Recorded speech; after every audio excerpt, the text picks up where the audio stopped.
Good morning.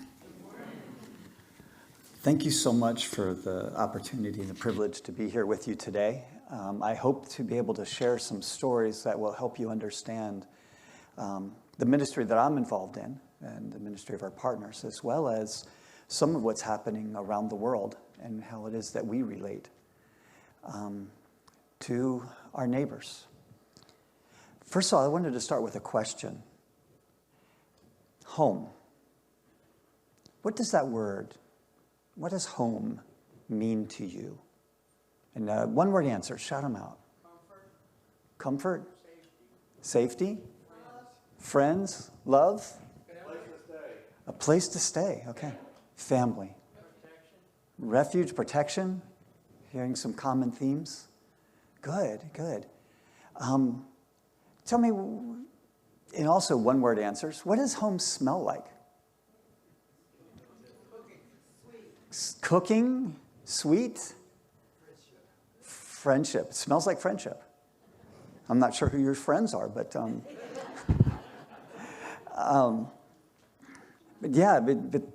it's, I mean, home has a smell too, right? Often it has a smell of like whatever somebody might be baking or cooking in the kitchen. It could be the pets we have, and the people around us. How about taste like? What does home taste like?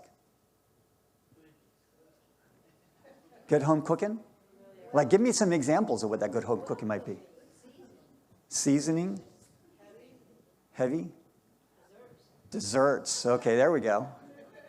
Home often, I mean, and so often I've talked to people, migrants and stuff. One of the things they talk about they miss the most is food, comfort food. What does it taste like? It tastes like my mom's fried chicken, or it tastes like the cassava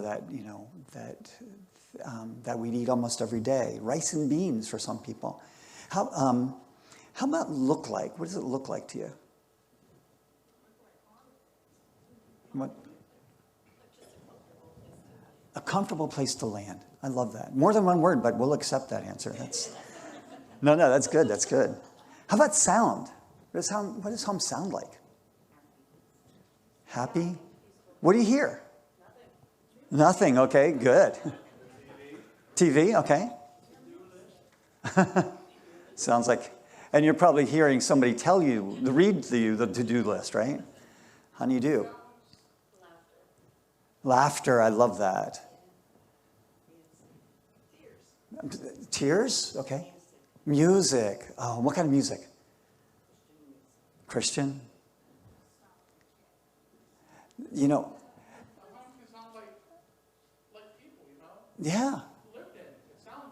It sounds lived in. I love that. Brian, right? Thank you, Brian. Good one. And finally, the last one is, what does it feel like? Peace. Feels like peace.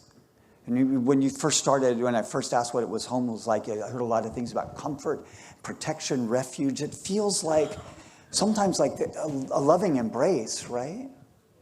It feels like where we belong. It feels like that place which gives us, our hearts, a place to rest, right? So I hope all of you know and feel that every single day. But what would it mean to you if all that were to disappear and disappear forever?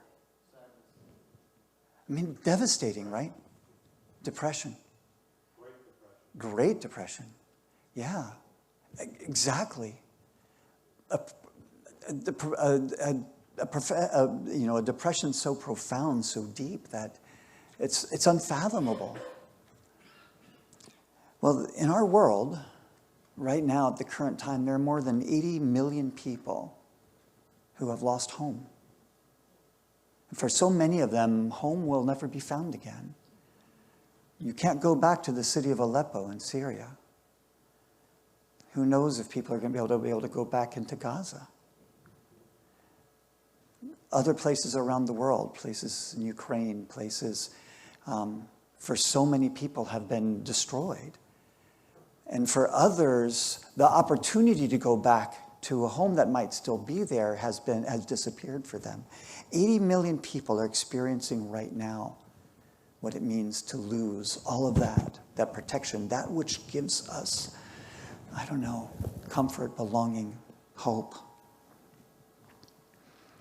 So what does it mean in the context of our world where 1% of the world's population has been displaced like this? What does it mean for us to hear these words of Jesus?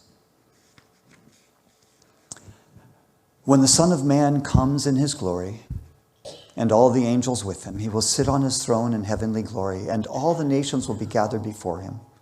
And he will separate the people one from another, as a shepherd separates the sheep from the goats. He will put the sheep on his right and the goats on his left. And then the king will say to those on his right, "Come, you who are blessed by my Father. Take your inheritance, the kingdom prepared for you since the creation of the world. For I was hungry, and you gave me something to eat. I was thirsty, and you gave me something to drink. I was a stranger, and you invited me in. I needed clothes, and you clothed me. I was sick, and you looked after me. I was in prison, in detention, and you came to visit me."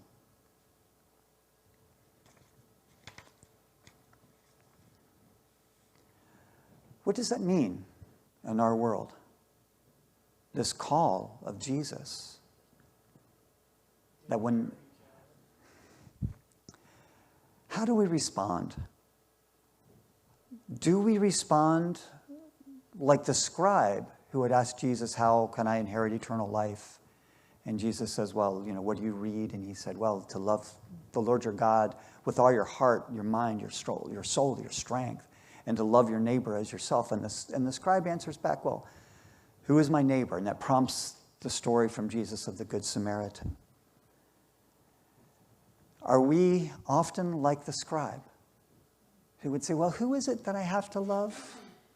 Who is it that I have to welcome? Are there limitations I can put on who it is that I need to offer welcome to, that I need to feed, that I need to clothe, that I need to respond with love?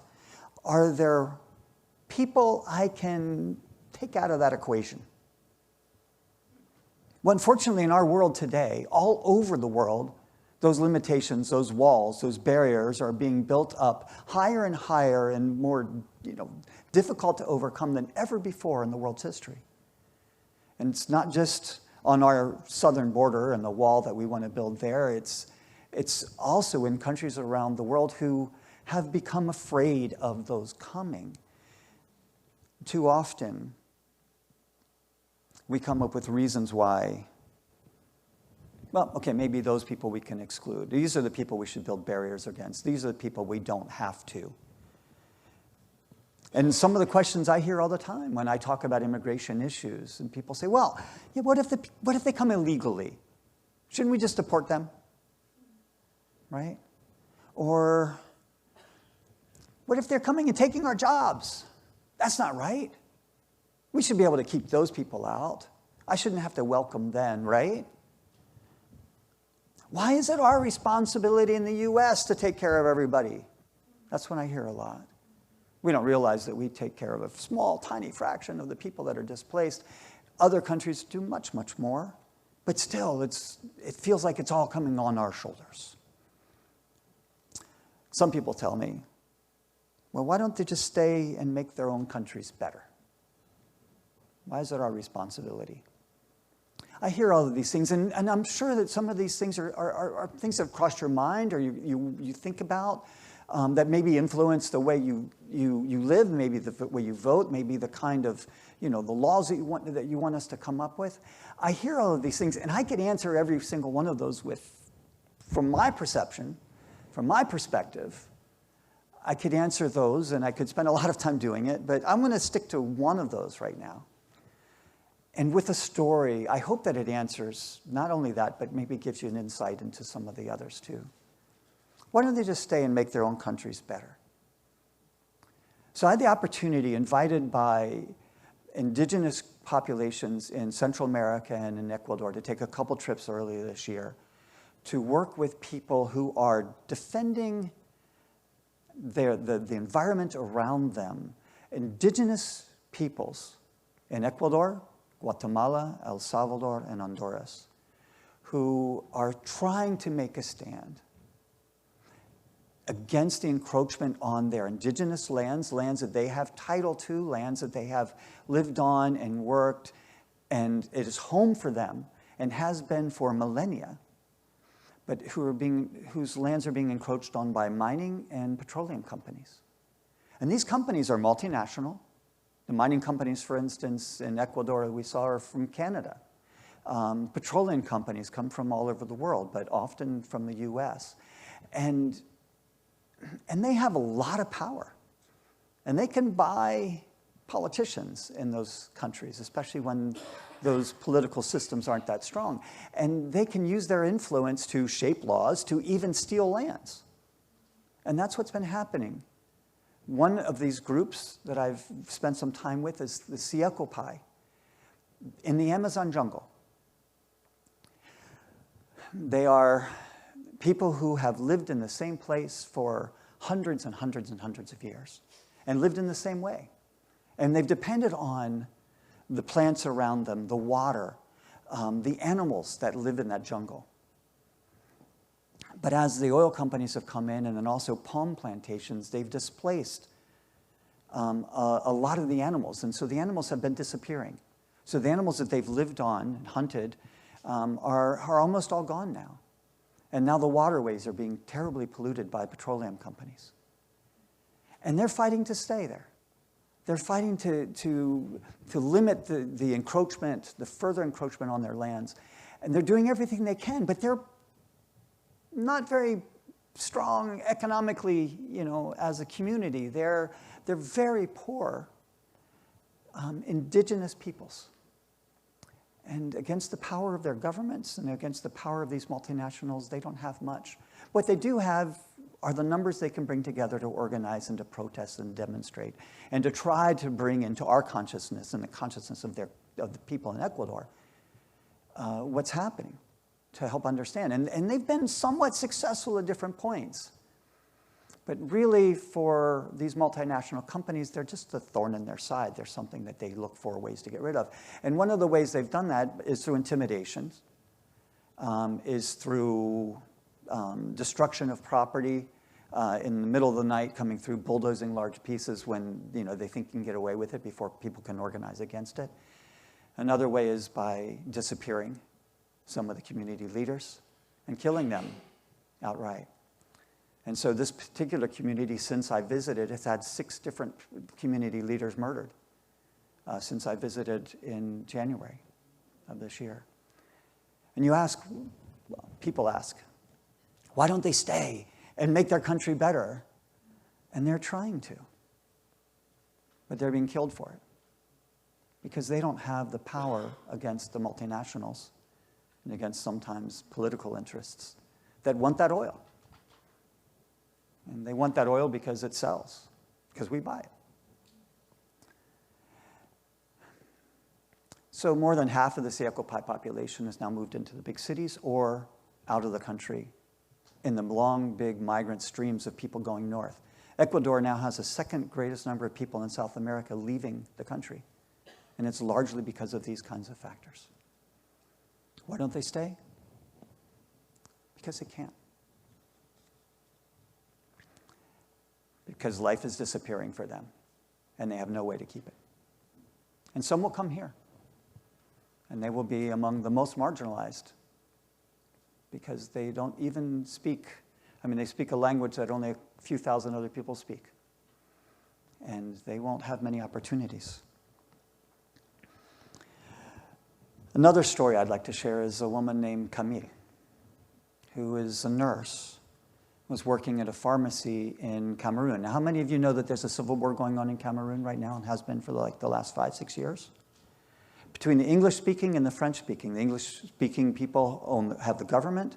The French-speaking peoples have control of the government. The English-speaking peoples do not. This is, a result of colonialism, colonization. The British colony, part of the country was British and part of the country was French. And so the English people are being squeezed out. They're losing rights. They're losing their country. The French people are imposing power and control over them. So the English, a lot of the English villages came together and formed a rebel band who was fighting against the government. And there's a civil war going on. Camille, French-speaking, living in an English village, was a nurse. She ran a small pharmacy, and she took care of the needs of the people in the village. Well, one day, rebel soldiers came, English-speaking soldiers came, and they held her by gunpoint. One of them had been shot in the leg. He was bleeding out, and they had told her that she would either save his life or she would die. She did everything she could to save his life, and she did. She stopped the bleeding, dressed the wound, cleaned it, bandaged him up. The soldiers repaid her by beating her, taking all of her medicines, and leaving. 45 minutes later, the government troops show up, knowing that these rebels had come there, having heard that she took care of them, that she tended their wounds. And so they came and they beat her, demanding to know where they went. They accused her of being in league as she's French-speaking, she's a traitor to her people, being in league with the other soldiers, with the rebel group. And so they beat her up and they took her. And they took her to a camp where there were several dozen other people being held. And she was taken every day by groups of these soldiers, gang raped and beaten every single day, torturing her, demanding to know what she knew about the enemy troops. She knew nothing. She said every day they took everybody out one by one. And sometimes they would hear a gunshot and then that person would not come back. Sometimes they would smell burning flesh as they burned the bodies. For 2 weeks or so, she doesn't know exactly, she was held in this camp, raped every day, beaten, tortured every day. The last day, she knew something special was going on because they started rounding everybody up and bringing them outside. They separated into several different groups and lined them up against a wall. She was in the third group. The first group, they came, shot them all. Made the next group load them onto trucks, then lined them up. Shot them all. Had load them up and the bodies up into trucks. And then lined up the third group. She was there. And just as they were about to start firing, a rebel group came, and a firefight broke out between the rebel and the government troops. Most of the people that were out there with her were killed in the crossfire, but she somehow survived. She hid behind fallen bodies. She got into, when she found an opportunity, she got up and ran. She ran as quick as she could, and it took her a long time, but she got back to her village. And she was able to then, find family members who all told her, well, the government troops are going to come after you. You're going to have to flee. And so she left. She went across Cameroon into the capital city. She left her 3 children in the care of relatives and had to flee. She had nowhere to go, no way to make money. She was certain that they were after her. Her name was in their records. And so she had to get out of the country. And she met somebody there that was able to buy her a ticket to Ecuador. Ecuador is one of the few places in the Americas where you could fly at that point without a visa. And so she went to Ecuador, and then she slowly made her way north through Ecuador, Colombia, through the jungle, in the Darien jungle, if you've ever heard of it. It's one of the most dangerous places on earth, but where 1,000 people right now are crossing every day through this jungle. It takes about 5 to 10 days walk. She crossed through there. She said she saw more violence, death, rape there than she had before. But she made it by foot all the way up to Mexico, to Tijuana. She got to the U.S. border, and then, of course, at that point, several years ago, the border was closed.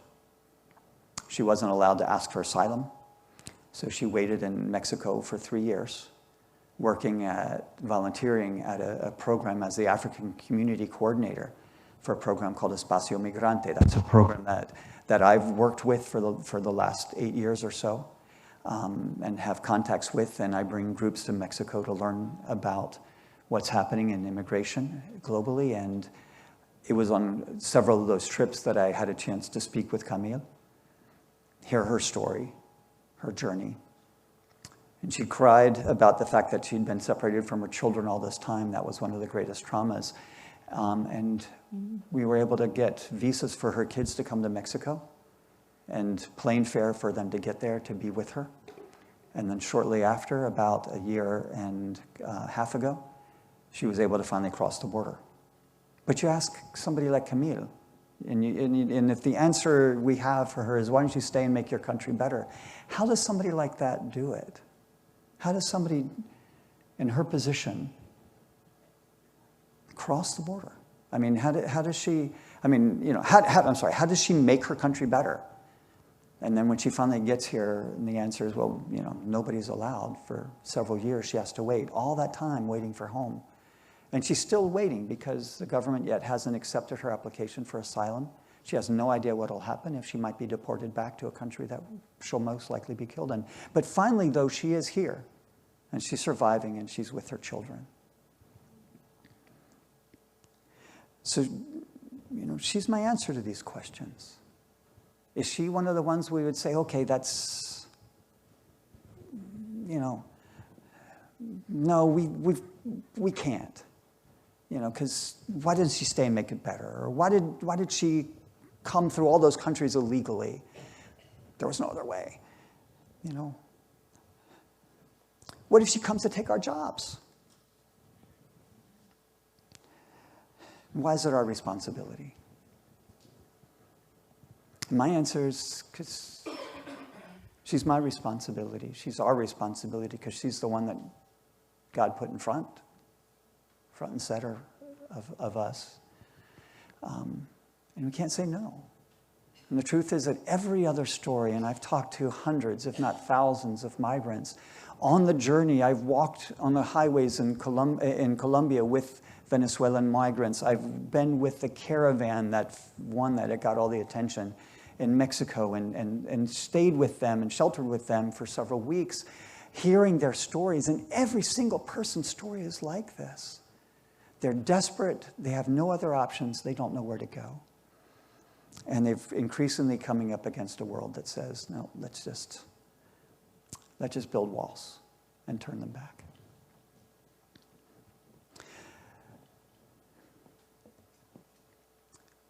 Many people have come. And because we've begun to allow more people to come across and ask for asylum now, we're hearing the repercussions of it all the time. This is a failure of our government that we've allowed people to come and ask for asylum. And I see it as one bright spot in the midst of a very difficult political discussion. We are the wealthiest nation that the world has ever known. We have so much. We've been given so much. We have a desperate need for workers in so many different industries, including nursing, which is Camille's work. Why not? But not just let's open the doors and let people come in, because most of the people I'm seeing who have made it into the United States and are waiting here, asking for asylum, don't have permission to work just yet. It takes a long time to get it. They don't have many means. It's a very difficult thing. The solution is not just in opening the doors and letting people come, but it's also in what it is that we do as a Christian nation, or those of us who are Christians in this nation, what it is for those of us who want to respond to these words of Jesus and say, well, when is it, Jesus, that I welcome the stranger? And Jesus says, it's when you did it for the least of these, you did it for me. How is it that we come together as a church and form the networks we need to take care of those that are coming? Whether we like it that they're here or not, how is it that we respond to those words of Jesus? Welcome the stranger, and I was a stranger, you welcomed me. How is it that we can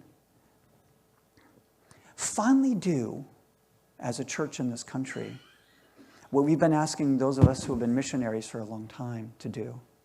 You send us across the world.